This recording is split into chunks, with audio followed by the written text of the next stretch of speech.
Welcome back to the Crochet Crowd as well as yarnspirations.com. I'm your host Mikey. Today we're going to work on the puffin granny square border. You can also do this with rectangle squares as well. So it'll work out with you as long as you're doing a granny square. So it's called a puffin because there's going to be puffs out as stitches on the front end here, and you can see the back end looks just as good. So if your afghan turns over, it's going to be perfect. So it's just a matter of just accenting with right colors in order to make it work. So today I'm going to show you how to do this. Now you're going to use the same yarn and the same size hook that you did to make the original, and then we're just going to carry on and do the border. So let's begin with our starting yarn. You can do any color that you wish. It's up to you. It's up to what your projects are. So we're gonna go right into a corner right here, and we're going to attach with a slip stitch. And just attach it, and then we're going to chain one and do one single crochet into that corner. You're now going to, for the corners for this round, you're gonna chain two, and then you're gonna come right back into the same corner. So that's how you turn that corner. So when you get a corner, so single crochet, chain two, single crochet. So now you're just gonna single crochet in every stitch that going across until you hit the next corner. So if you run into your gaps that you're about to hit in the next one I'm about to show you, see how I'm bearing that at the same time, is that you go right into a gap space. So just fill one in there, and then you just carry on. So it's just single crochets across. So when you hit the next corner, as I've already mentioned, what's in the next corner? It is one single crochet, chain two, and one single crochet all in the same corner. So please do that same concept all the way around. So one singles in each, including the chain one spaces, and then in the corners single crochet, chain two, single crochet. I'll see you at the end of this round.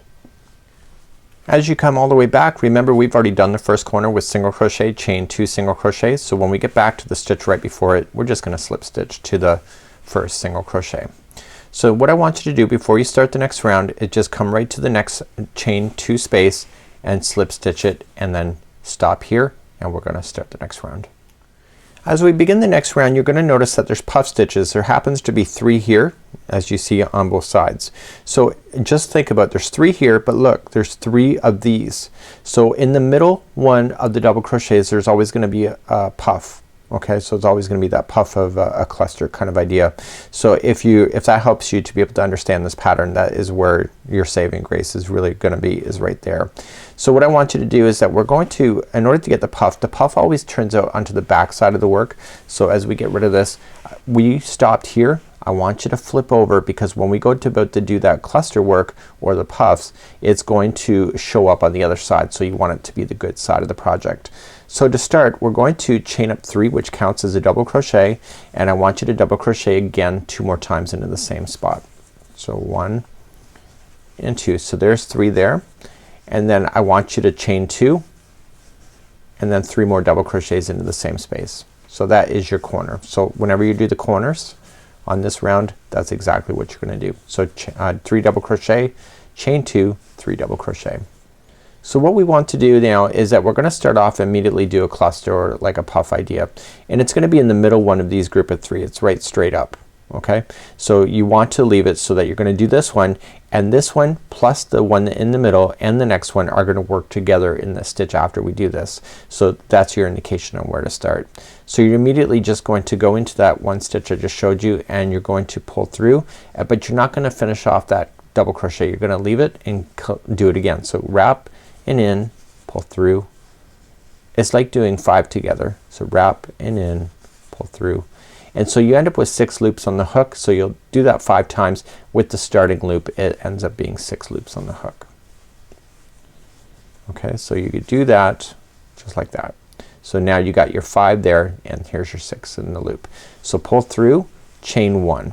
So the next 3 are gonna work together as in a 3 together. So you're just gonna wrap, and you're gonna go in, pull through 2 and hold, and then wrap, and going into the next one, pull through 2 and hold, and wrap, next one, pull through 2 and hold. So you've done that 3 times. There will be 4 loops because the original starting. So pull through and chain 1. So now jumping right into the very next one, which is the middle one of this group of 3, is another cluster. It's a puff. So continue to do your puffs like that. So you're gonna do that same idea going all the way across your line. So then you will do another 3 together after this until you and then puffs and etc., etc. So once you do that, chain 1 first, and then you're ready to go then. So you just happen to look and the border or the corner is the next piece. So if that wasn't the corner, then you'll put the next 3 together like you just did right here, and then make sure you do separate those with chain 1s, and then keep doing the puffs. So the puffs then are appearing on the other side. So as you hit the corner, on the corners are the same like I already mentioned. So the last puff I did a chain 1, and I'm just gonna put in 3 double crochets first in the first side of the corner, and then chain 2, and then again in. And the reason why I did the stitch this way is that I really wanted the stitches to really fill in and not have any excessive gaps. So once you get your corner done, it's 3 double crochet, chain 2, 3 double crochet. So skip to the middle one again. If you're unsure, look to this one here that separates them. So you're gonna get that one, this one, and the other one, and that'll be the 3 together. So the one right before that one is the middle one of this group of 3, and you're going to do your puff in there, your cluster. So just do that, and remember you have to do that 5 times. You'll end up with 6 loops on the hook. So just look for that 6, just keep on doing it. You get your 6, pull through, chain 1. So then the next 3 come together. So wrap, going in, pull through 2 and hold. See, it's the same stitch, you're just collecting the stitches as you go.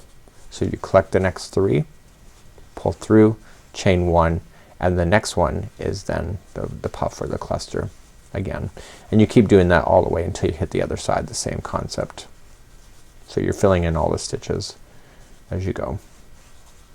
So as you hit the next corner before, so that's your puff, chain 1 first.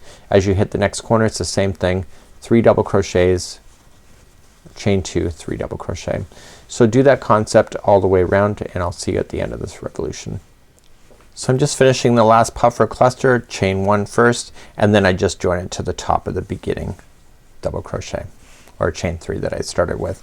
So now this is it. So this is the only time that you work on the wrong side of the pattern, and then we're gonna turn it around, and the next 3 layers are all just gonna be single crochets that highlight what we're doing here. So the next 2 rounds were just a different color, and then what I did is that I brought back the original color, which would be this green then for the final, and it's all just single crochets, which are really quite easy to do with these borders. So let's turn it around. Looking at the good part, you see that the puffs are popping out, and now it's time to move on to single crochets. So let's begin to do that next. So the next 3 revolutions are all single crochet. The rule of thumb is really quite simple, and I'll explain it to you. So we're just gonna start off with a slip knot on the hook and go right into the corner space, chain 2 space. So with single crochet, always the corners will be, for the next 3 rounds, will always be 3 single crochets. So join it with the slip stitch, chain 1, and do 3 single crochets into the same corner. So every stitch around is all gonna get 1 single crochet each. Okay, so that's not a hard thing to do. So you just match everything up and just go all the way around. So when you hit the next corner, what's gonna be in the corner? Do you remember? It's gonna be 3 single crochets into the corner. So every time you hit a corner on this thing, you are gonna apply 3 single crochets. Okay, so you're just aligning everything up here. So what's gonna happen then is the next 3 revolutions. So the next one I would do the same color just to thicken it up, and it does a nice look for you, and then you can change color then for the final. So here's the corner. You're gonna apply 3, 1, 2, and 3. So after this revolution, what's gonna happen is if after you do single crochets, always the middle one of the 3 is gonna have 3 single crochets into the same spot. So when you come and do the next layers, make sure that the middle one of the 3 gets 3 single crochets, and then everything else gets a single crochet. Again, in the middle, the one gets 3 and everything else gets 1. So if you do that, then your afghan and project will still continue to sit down, just like you see like here. Okay, so there's 1, 2, and 3, just like that. So until next time, I'm Mikey on behalf of the Crochet Craft as well as yarnspirations.com. We'll see you again real soon. Bye bye.